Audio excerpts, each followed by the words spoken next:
प्रधानमंत्री ने दिल्ली को दी कई विकास परियोजनाओं की सौगात। अशोक विहार में झुग्गी बस्तियों के निवासियों के लिए लगभग 1700 नवनिर्मित फ्लैटों का किया उद्घाटन।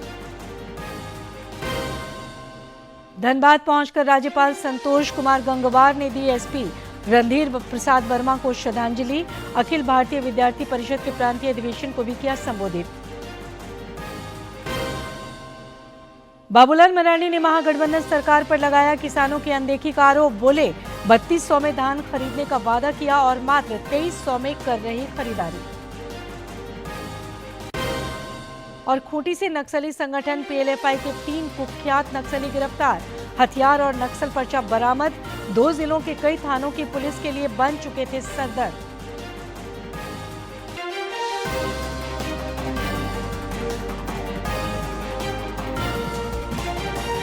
नमस्कार, खबरें झारखंड में आपका स्वागत है। खबरों के साथ मैं हूं सरोज झा और अब समाचार विस्तार से। प्रधानमंत्री नरेंद्र मोदी ने आज नई दिल्ली के अशोक विहार स्थित एक कार्यक्रम के दौरान झुग्गियों में रह रहे परिवारों को फ्लैट्स की चाबियां सौंपी। इन फ्लैट्स का निर्माण वहीं किया गया है जिस जगह पर पहले झुग्गियां हुआ करती थी। इन्हें स्वाभिमान अपार्टमेंट का नाम दिया गया है। इस मौके पर लोगों को संबोधित करते हुए प्रधानमंत्री ने कहा कि साल 2025 भारत के विकास के लिए अनेक नई संभावनाएं लेकर आ रहा है। दुनिया की तीसरी बड़ी आर्थिक ताकत बनने की तरफ हमारी यात्रा इस वर्ष और तेज होने वाली है। उन्होंने कहा कि देश जानता है कि मैंने गरीबों के लिए 4 करोड़ से अधिक घर बनाए, जबकि खुद के लिए एक भी घर नहीं बनाया।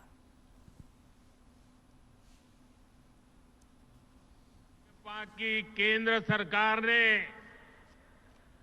झुग्गियों की जगह पक्का घर बनाने का अभियान शुरू किया। 2 साल पहले भी मुझे कालकाजी एक्सटेंशन में झुग्गियों में रहने वाले भाई बहनों के लिए 3000 से अधिक घरों के शुभारंभ का अवसर मिला था। वो परिवार जिनकी अनेक पीढ़ियां सिर्फ झुग्गियों में ही रही, जिनके सामने कोई उम्मीद नहीं थी, वे पहली बार पक्के घरों में पहुंच रहे हैं। तब मैंने कहा था कि ये तो अभी शुरुआत है। आज यहां और 1500 घरों की चाबी लोगों को दी गई है। ये स्वाभिमान अपार्टमेंट्स गरीबों के स्वाभिमान को, उनकी गरिमा को बढ़ाने वाले हैं। थोड़ी देर पहले जब कुछ लाभार्थियों से मेरी बातचीत हुई तो मैं यही एहसास उनके भीतर देख रहा था। मैं नया उत्साह, नई ऊर्जा अनुभव कर रहा था।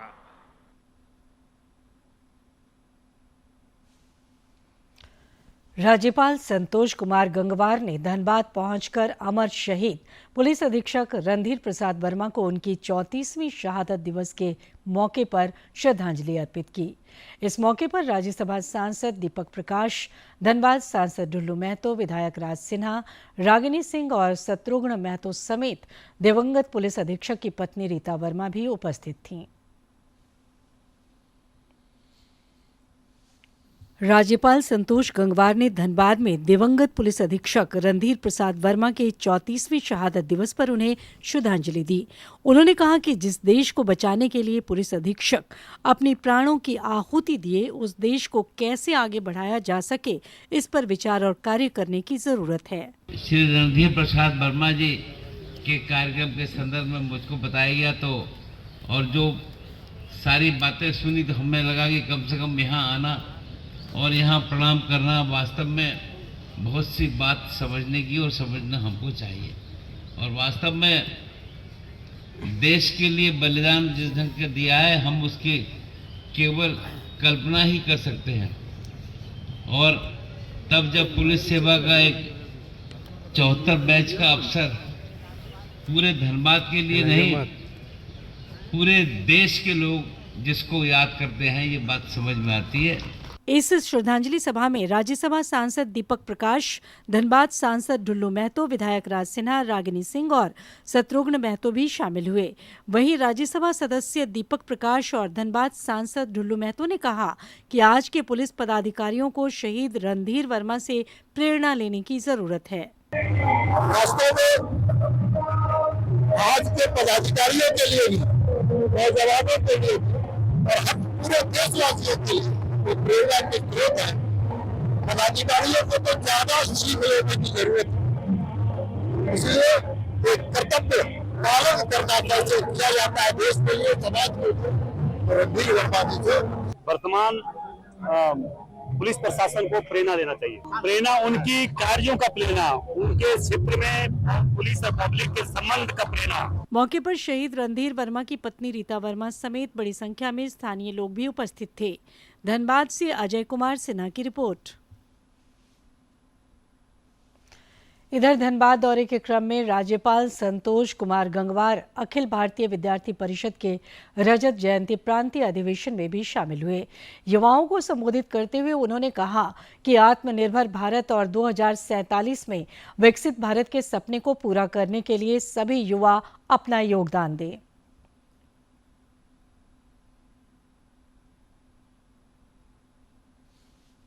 राज्यपाल ने धनबाद स्थित पहला कदम स्कूल का अवलोकन किया तथा वहां की गतिविधियों और व्याप्त सुविधाओं के संबंध में जानकारी ली।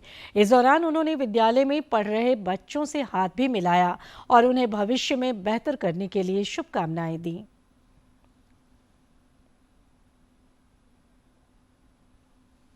मुख्यमंत्री हेमंत सोरेन ने जयपाल सिंह मुंडा की जयंती पर उन्हें श्रद्धांजलि दी है। एक सोशल मीडिया पोस्ट के जरिए उन्होंने झारखंड की माटी के लाल, संविधान सभा के सदस्य और पूर्व अंतर्राष्ट्रीय हॉकी खिलाड़ी मरांग गोम के जयपाल सिंह मुंडा की जयंती पर नमन किया। उन्होंने कहा कि जयपाल सिंह मुंडा को सम्मान देते हुए अबुआ सरकार द्वारा ओवरसीज स्कॉलरशिप योजनाएं चलाई जा रही हैं, जिसके तहत वंचित समाज के युवा हर वर्ष विदेश में 100% स्कॉलरशिप के साथ उच्च शिक्षा लेते हैं। इधर रांची स्थित जयपाल सिंह मुंडा स्टेडियम में स्थापित जयपाल सिंह मुंडा की प्रतिमा पर केंद्रीय सरना समिति के द्वारा माल्यार्पण किया गया।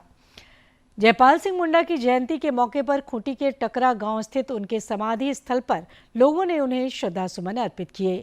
सांसद कालीचरण मुंडा, पूर्व केंद्रीय मंत्री अर्जुन मुंडा, विधायक राम सूर्या मुंडा, तोरपा विधायक सुदीप गुड़िया और पूर्व विधायक नीलकंठ सिंह मुंडा ने उनके समाधि स्थल पर माल्यार्पण कर उन्हें श्रद्धांजलि अर्पित की। मौके पर पूर्व केंद्रीय मंत्री अर्जुन मुंडा ने जरूरतमंदों के बीच कंबल का वितरण किया। इस दौरान उन्होंने कहा कि जयपाल सिंह मुंडा ने संविधान सभा में जनजातीय समाज की आवाज को मुखरता से रखा। उन्हीं के प्रयासों की बदौलत शेड्यूल एरिया की परिकल्पना साकार हो पाई है।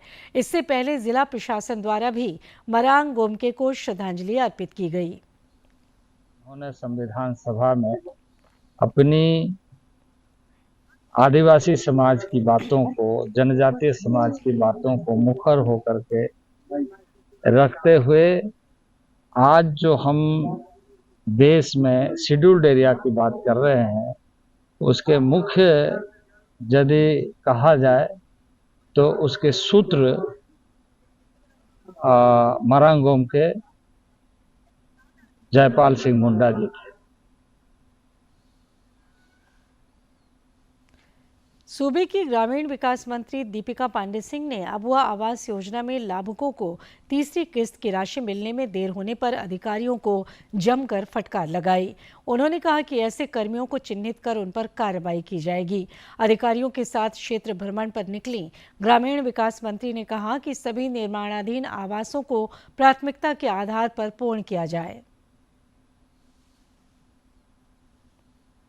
नगर विकास मंत्री सुदिव्य कुमार ने विभागीय पदाधिकारियों को सभी 49 नगर निकायों में सीवरेज सिस्टम बनाने का निर्देश दिया है। उन्होंने कहा है कि जैसे जैसे राशि उपलब्ध होगी, प्राथमिकता के आधार पर सीवरेज सिस्टम का निर्माण कराया जाएगा। नगर विकास मंत्री ने अधिकारियों को निर्देशित करते हुए कहा कि कौन कौन से निकाय किस योजना से वर्तमान में संचालित हैं, इसकी पड़ताल सुनिश्चित कर लें। भाजपा के प्रदेश अध्यक्ष बाबूलाल मरांडी ने महागठबंधन सरकार पर वायदा खिलाफी का आरोप लगाते हुए कहा है कि हेमंत सरकार के राज में किसानों की दुर्दशा हुई है।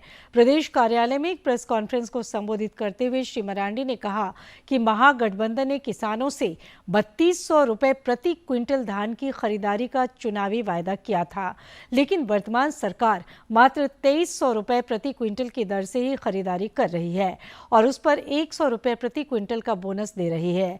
इस प्रकार से किसानों को 800 रुपये प्रति क्विंटल का नुकसान हो रहा है। उन्होंने कहा कि राज्य सरकार का ये दायित्व बनता है कि अधिक से अधिक किसानों को प्रोत्साहित करें, जिससे अनाज के मामले में राज्य अपने पैरों पर खड़ा हो सके। उन्होंने कहा कि केंद्र की मोदी सरकार 2 करोड़ से अधिक लोगों को मुफ्त में 5 किलो अनाज दे रही है, जो बहुत बड़ी राहत है। इस सरकार जो उन्होंने घोषणा किया था, चुनाव के समय जो वादा किया था कि 3200 रुपया प्रति क्विंटल धान की खरीदारी करे सरकार, और पैक्स और लैंप्स के केंद्रों पर जो कटौती कर रहा है किसानों के धान में, उसको भी तत्काल सरकार बंद करे, उसको ट्रांसपेरेंसी उस पर लावे सरकार, ताकि किसानों को कोई नुकसान नहीं हो। और यही कहेंगे किसानों को इंसाफ दे सरकार, लेकिन सरकार ने इस काम को किया नहीं, बल्कि उल्टे उन्होंने 800 रुपया की कटौती कर दी। तो किसान कैसे प्रोत्साहित होंगे और किसान कैसे आगे बढ़ेंगे और किसान खेती के प्रति कैसे अग्रसर होंगे? तो ये सरकार ने किसानों के साथ एक तो फर्जीवाड़ा किया, यानी वादा खिलाफी किया, और दूसरा किसानों को एक तो विलंब से खरीदारी भी प्रारंभ किया, वो भी दिन भर किसानों को खड़े रहना पड़ता है, वहां भी कोई दुकान खुला नहीं रहता है, जो शिकायतें आई जगह जगह से। भारतीय जनता पार्टी के सदस्यता अभियान के तहत आज प्रदेश कार्यालय में सभी मोर्चा अध्यक्ष एवं महामंत्रियों की समीक्षात्मक बैठक आयोजित की गई। बैठक को प्रदेश अध्यक्ष बाबूलाल मरांडी और प्रदेश संगठन महामंत्री कर्मवीर सिंह ने संबोधित किया एवं ज्यादा से ज्यादा लोगों को भाजपा का सदस्य बनाने के लिए टास्क सौंपे। इस दौरान प्रदेश उपाध्यक्ष राकेश प्रसाद और प्रदेश महामंत्री पीके वर्मा भी उपस्थित रहे। परिवहन विभाग द्वारा जमशेदपुर में सड़क सुरक्षा को लेकर जागरूकता अभियान चलाया जा रहा है। राज्य भर में ये अभियान 31 जनवरी तक चलाया जाएगा।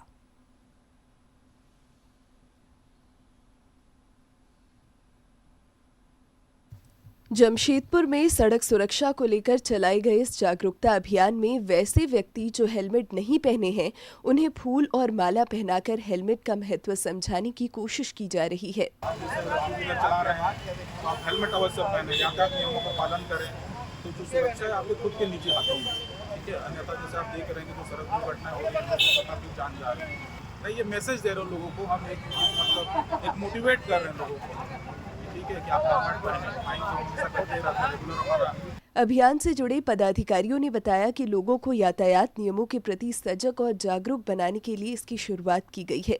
31 जनवरी तक चलने वाले इस अभियान के सफल होने से सड़क दुर्घटनाओं में कमी आ सकेगी। रोड सेफ्टी को लेकर के 1 जनवरी से 31 जनवरी तक लगातार विभिन्न माध्यमों से लोगों को जागरूक किया जा रहा है, ताकि वो हेलमेट लगावें, रोड के नियमों का पालन करें, अपने जीवन को सुरक्षित रखें। टू व्हीलर के साथ चलते हैं बिना हेलमेट लगाए, उन्हों को हम जागरूक कर रहे हैं कि आप लोग हेलमेट लगाएं, वरना दुर्घटना आजकल बहुत बढ़ रही है, तो वो लोग भी दुर्घटना का शिकार हो सकते हैं। यातायात नियमों के प्रति लोगों को सजग करने के लिए विभाग ने एक कलाकार को यमराज के वेश में सजाया भी है, जिससे कि नियमों में लापरवाही करने पर स्थिति की भयावहता कितनी हो सकती है, लोगों को इसकी भी जानकारी दी जा सके। जमशेदपुर से राजेश कुमार लालदास की रिपोर्ट। इधर बोकारो में भी इस अभियान के तहत जागरूकता रथ रवाना किया गया। ये जागरूकता रथ सड़कों पर घूम घूम कर लोगों को यातायात नियमों के प्रति सजग करेगा। इस मौके पर उप विकास आयुक्त ने कहा कि ये जागरूकता रथ जिले के विभिन्न प्रखंडों में भ्रमण कर सड़क सुरक्षा के आयामों को जन जन तक पहुंचाने का कार्य करेगा।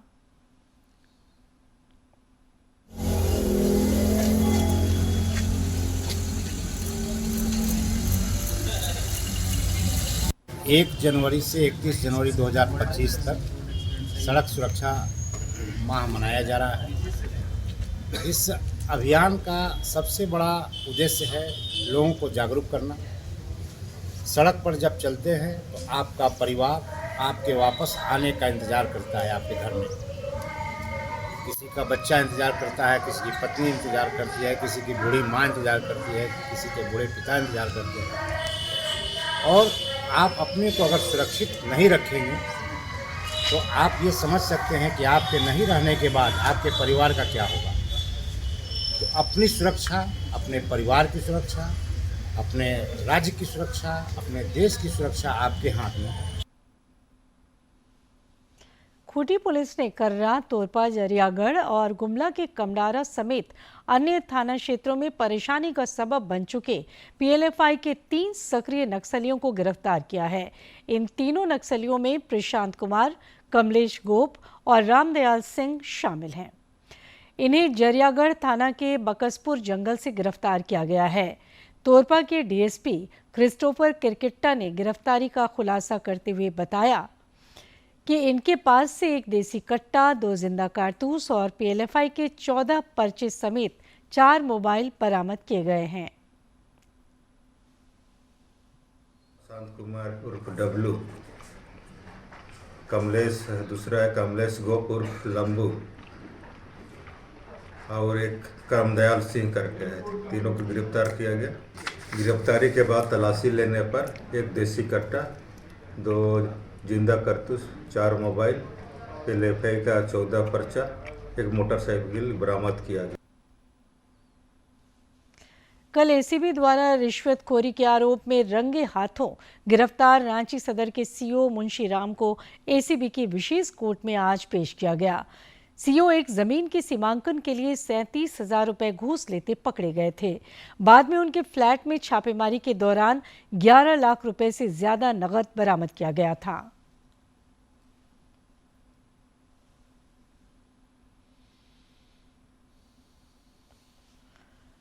नशे के खिलाफ रांची पुलिस ने बड़ी कार्रवाई करते हुए 4.5 एकड़ में लगी अफीम की खेती को नष्ट कर दिया है। रांची के ग्रामीण पुलिस अधीक्षक सुमित कुमार अग्रवाल के नेतृत्व में दशम फॉल थाना क्षेत्र के पांसकाम गांव में ये कार्रवाई की गई। इधर सरायकेला खरसावां पुलिस के द्वारा दलभंगा ओपी अंतर्गत मोटूगोड़ा गांव के निरूपाणी टोले में करीब 8 एकड़ अफीम की खेती को नष्ट किया गया। रांची के हरमो स्थित पटेल भवन में झारखंड राज्य आजीविका एचजीएम कर्मचारी संघ का राज्य सम्मेलन आयोजित किया गया। इस सम्मेलन में जेएसएलपीएस के द्वारा निर्गत पत्र जिसमें कहा गया है कि एचजीएम कर्मचारी 31 मई 2025 के बाद कार्य विमुख हो जाएंगे। इसको लेकर विरोध प्रदर्शन की रूपरेखा तय की गई। जारी किया गया था जिसका पत्रांक 892 है। उस पत्र में कहा गया था कि ये जो 10-12 वर्षों से जो काम कर रहे हैं जो एचजीएम कर्मचारियों का, इनको 31 मई 2025 के बाद इनको बाहर का रास्ता दिखाया गया है कि अब हम आपके काम नहीं लेंगे। इसके विरोध में आज हम लोगों ने ये बैठक कर रहे हैं और एक प्रस्ताव लेंगे और पहले माननीय मंत्री श्री दीपिका पांडे सिंह से मिलकर के उस पत्र को वापस लेने का आग्रह करेंगे।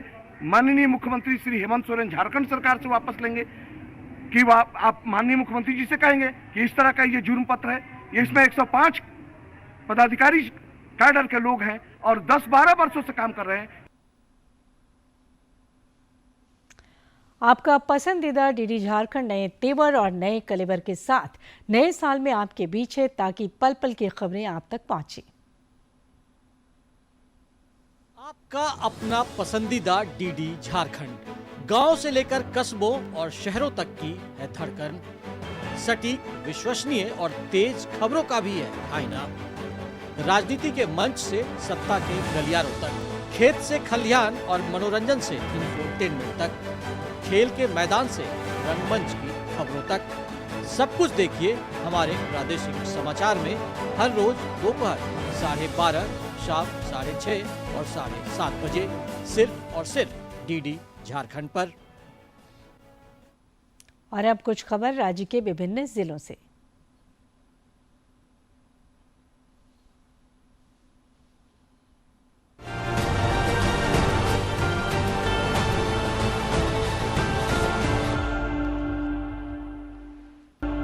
चाईबासा के कुल्हान विश्वविद्यालय की बीएड 4th सेमेस्टर की छात्राएं राष्ट्रीय युवा दिवस 2025 के कार्यक्रम में भाग लेंगी। दिल्ली के युवा मंडपम में 10 से 12 जनवरी तक राष्ट्रीय युवा दिवस का आयोजन किया जा रहा है। बोकारो में सुकन्या सामाजिक जन सहयोग फाउंडेशन ट्रस्ट ने सावित्रीबाई फुले की जयंती मनाई। संस्था के संस्थापक सह सचिव ने सावित्रीबाई फुले की तस्वीर पर फूलमाला चढ़ाकर उन्हें नमन किया। 4 जनवरी से शुरू हो रहे 68वें राष्ट्रीय स्कूल खेलों के आयोजन के सफल संचालन के लिए झारखंड शिक्षा परियोजना परिषद में बैठक हुई। इस बैठक में राज्य शिक्षा परियोजना निदेशक समेत सभी 17 समितियों के पदाधिकारी शामिल हुए। प्रतियोगिता के अंतर्गत एथलेटिक्स, टेनिस, साइकिलिंग एवं हॉकी प्रतियोगिता का आयोजन होगा। धनबाद जिले के धनसार थाना क्षेत्र में एक महिला की लाश संदिग्ध हालत में मिली है। महिला का शव घर से कुछ दूरी पर ही पड़ा हुआ था। सूचना मिलने के बाद मौके पर पहुंची पुलिस ने शव को पोस्टमार्टम के लिए भेज दिया है। सरायकेला जिला के आदित्यपुर थाना क्षेत्र में चोरों ने सतबोनी जुलुमतार स्थित साई कल्पना अपार्टमेंट के 5 फ्लैटों को निशाना बनाया। जिन फ्लैटों में चोरी हुई है उन सभी फ्लैटों के मालिक बाहर गए हुए थे।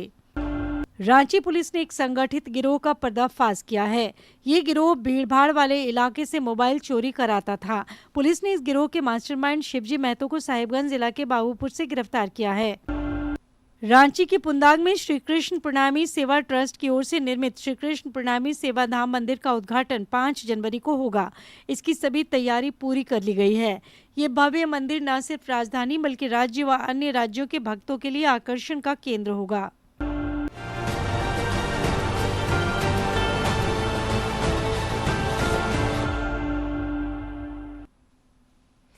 राज्य को जहां प्रकृति ने दोनों हाथों से सजाया संवारा है, वहीं झारखंड में धार्मिक महत्व के भी कई स्थल हैं। लोहरदगा जिले के कुड़ू प्रखंड में चूल्हा पानी के बारे में मान्यता है कि वनवास के दौरान यहां से भगवान श्री राम, माता सीता और लक्ष्मण जी गुजरे थे। उनके द्वारा बनाए गए चूल्हे से ही बाद में जलधारा बहने लगी। इस चमत्कार की वजह से इस स्थल का नाम चूल्हा पानी पड़ा। देखिए ये खास रिपोर्ट।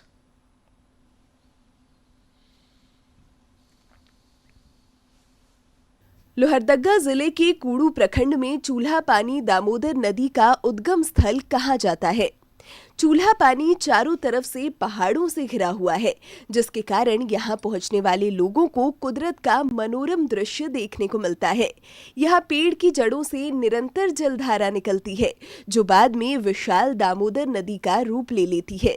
दिलचस्प और आश्चर्य की बात यह है कि जिस पेड़ की जड़ों से जलधारा निकलती है, उस पेड़ के पीछे कोई जल का स्रोत नहीं है। लोग ऐसा बताते हैं कि वनवास के दौरान भगवान श्री राम और माता सीता और लक्ष्मण इस रास्ते से गुजरे थे। इस दौरान उन्होंने यहाँ पर चूल्हा बनाकर खिचड़ी बनाई थी, जिसके बाद से ही उस चूल्हा से जलधारा बहने लगी। इस चमत्कार की वजह से ही स्थल का नाम चूल्हा पानी पड़ा। ऐसी मान्यता है कि यहाँ नहाने और इस जल को पीने से चर्म रोग दूर होता है। माता अपने कुछ श्रृंगार के द्वारा चूल्हा बनाए थे और उस चूल्हा से उन लोगों ने खाना बनाया, खाया, इस क्षेत्र में उन्होंने रहा। उसके बाद जब यहाँ से उन्होंने निकलने के बाद यह चूल्हा में किसी तरह से उनका माया था, वो पानी निकला है। और इस पानी में विशेष करके यही महत्व है कि यहाँ पर ना पानी इससे ज़्यादा निकलता है ना कम निकलता है। यह उन्हीं का दिया हुआ रामचंद्र जी का बनाया हुआ एक चूल्हा पानी स्थल है। ये दामोदर नदी का उद्गम स्थल यही है। ग्रामीणों का कहना है कि अगर सरकार और प्रशासन पहल कर इस स्थल तक आने जाने के लिए अच्छी सड़क का निर्माण कर दे तो इससे धार्मिक पर्यटन को काफी बढ़ावा मिलेगा, साथ ही रोजगार के अवसर भी सृजित होंगे। एकदम गर्म पानी है जो गर्म किया हुआ है, इससे कतनो ठंडा में नहाते हैं तभी नहीं लगता है ठंडा। अब पीने में भी इतना अच्छा लगता है। हम लोग यहीं से पीते हैं हर समय, माने 12 मास यहीं से, पीना धोना खाना सब यहीं से है। हम लोग 6 अति गंगा दशहरा में विशेष रूप से करते हैं और बाकी तो डेली लोग करते हैं। जो जिसको मन है गांव वाला जो भी कर सकते हैं, या बाहरी भी आते हैं वो भी करते हैं। धार्मिक महत्व के इस स्थल पर यूं तो साल भर लोगों का आना जाना लगा रहता है, लेकिन आजकल यहाँ नववर्ष पर भारी भीड़ उमड़ रही है तथा लोग प्राकृतिक सौंदर्य और कुदरत के करिश्मा को देखने के लिए लगातार पहुंच रहे हैं। लोहरदगा से आसिफ की रिपोर्ट। और अब लेते हैं मौसम की जानकारी। राजधानी रांची समेत राज्य भर में कड़ाके की ठंड पड़ने से जनजीवन प्रभावित हुआ है। सर्द हवाओं के कारण एक सप्ताह में तापमान में करीब 7 डिग्री सेल्सियस तक की गिरावट आई है। पिछले 24 घंटे के दौरान रांची के कांके में पारा 4.4 डिग्री सेल्सियस दर्ज किया गया। मौसम विभाग के अनुसार राज्य में अगले 2 दिनों तक कड़ाके की ठंड पड़ती रहेगी। 5 जनवरी के बाद न्यूनतम तापमान में वृद्धि के आसार हैं, जिससे थोड़ी राहत मिल सकती है। और अब एक नजर डालते हैं प्रमुख शहरों के आज के तापमान पर।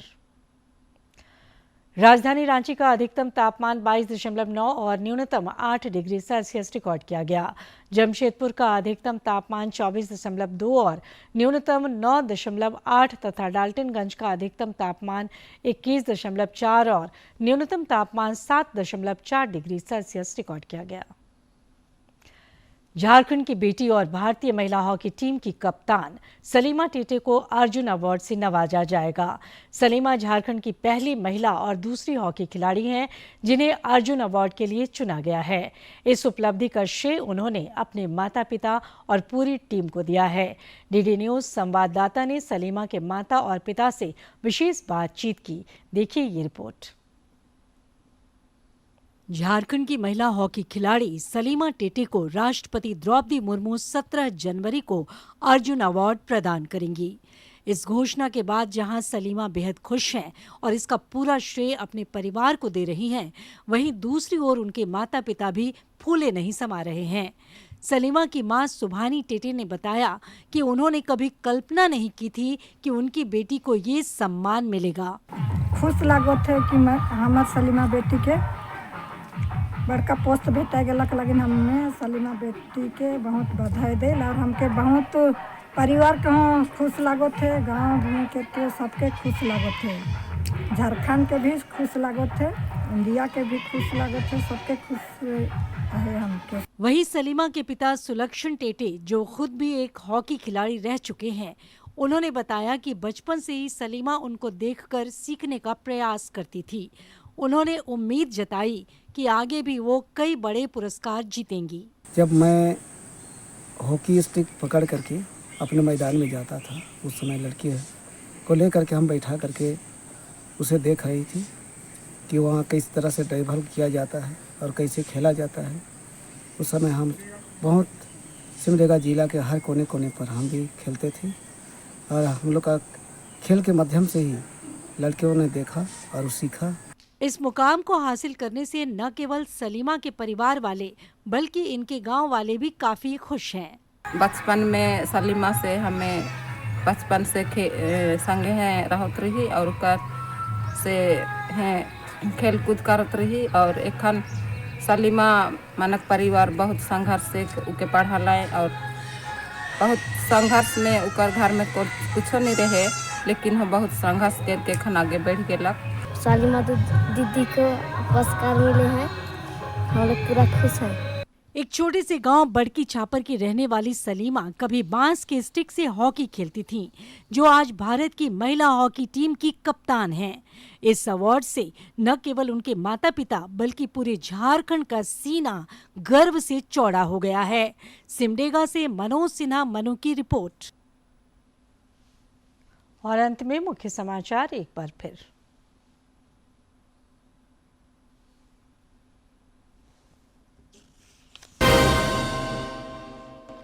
प्रधानमंत्री ने दिल्ली को दी कई विकास परियोजनाओं की सौगात। अशोक विहार में झुग्गी बस्तियों के निवासियों के लिए लगभग 1700 नवनिर्मित फ्लैटों का किया उद्घाटन।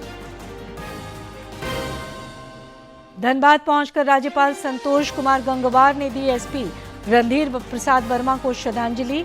अखिल भारतीय विद्यार्थी परिषद के प्रांतीय अधिवेशन को भी किया संबोधित। बाबूलाल मरांडी ने महागठबंधन सरकार पर लगाया किसानों की अनदेखी का आरोप। बोले 3200 में धान खरीदने का वादा किया और मात्र 2300 में कर रही खरीदारी।